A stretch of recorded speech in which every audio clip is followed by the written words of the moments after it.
Welcome to Rooted Grace. In 1 Kings, we watch the glory of Solomon's temple, the rise and fall of kings, and the bold witness of prophets like Elijah. Now in 2 Kings, the story continues and intensifies. This is a book of decline. Kings fall deeper into sin, prophets speak louder, judgment draws closer. And yet through destruction, God's faithfulness never fails.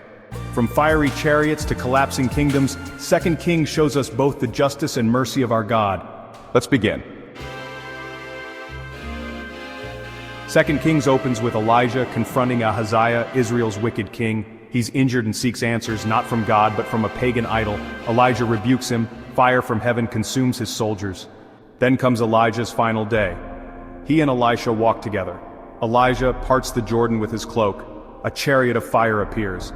Elijah is taken up to heaven in a whirlwind. My father, and picks up Elijah's cloak. He strikes the water and it parts. The mantle has passed. Elijah is gone, but God is still working. Elisha performs miracle after miracle. He purifies poisoned water. He multiplies oil for a widow.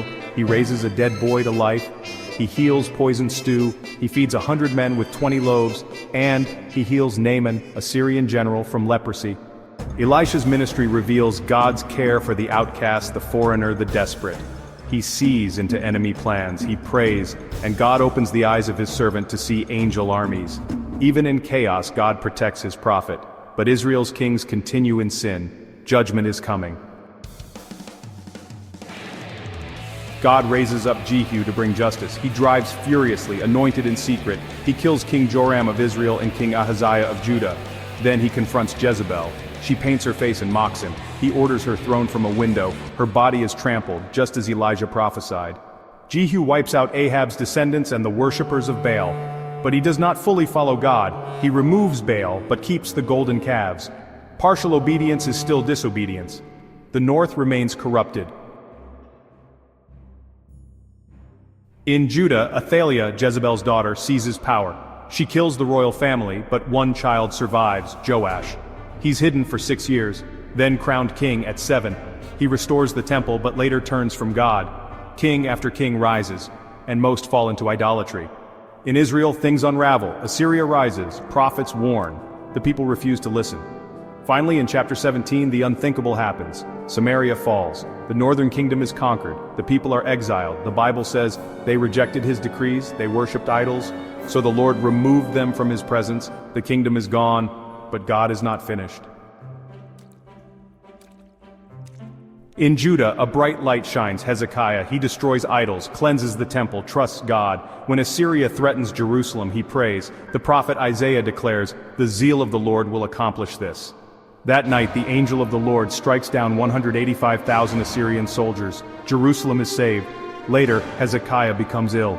He prays, and God adds 15 years to his life. But he shows Babylon his treasures, planting seeds for future judgment. Even good kings stumble. Hezekiah's son Manasseh is Judah's most wicked king. He rebuilds pagan altars, sheds innocent blood, even places idols in the temple. God says, "I will wipe out Jerusalem as one wipes a dish." But later, Manasseh repents, showing that even the worst sinner can find mercy. Then comes Josiah. As a boy king, he seeks the Lord. He repairs the temple and finds the book of the law. He tears his robes in grief. He leads massive reforms, destroying idols, renewing the covenant. Passover is celebrated again, but judgment is only delayed, not erased. The people's hearts have not truly changed. After Josiah, Judah declines rapidly. Babylon rises, Nebuchadnezzar invades, kings rebel and are replaced. Eventually, in 586 BC, Jerusalem falls. The temple is destroyed, the walls are torn down, the people are exiled. The last king, Zedekiah, watches his sons executed, then is blinded. The city of God lies in ruins, but the book ends with a whisper of hope. Jehoiakim, a captive king, is released and honored in Babylon. It's a sign God is not done. Restoration will come. A shoot will grow from the stump of David's line. 2 Kings is a book of warning and of grace. It shows us sin has consequences, leadership matters, God is patient but just, and his promises endure. Even when temples fall and kings fail, God is still working. He speaks through prophets, preserves a remnant, and prepares the way for Jesus, the true King, the perfect temple, and the ultimate Redeemer.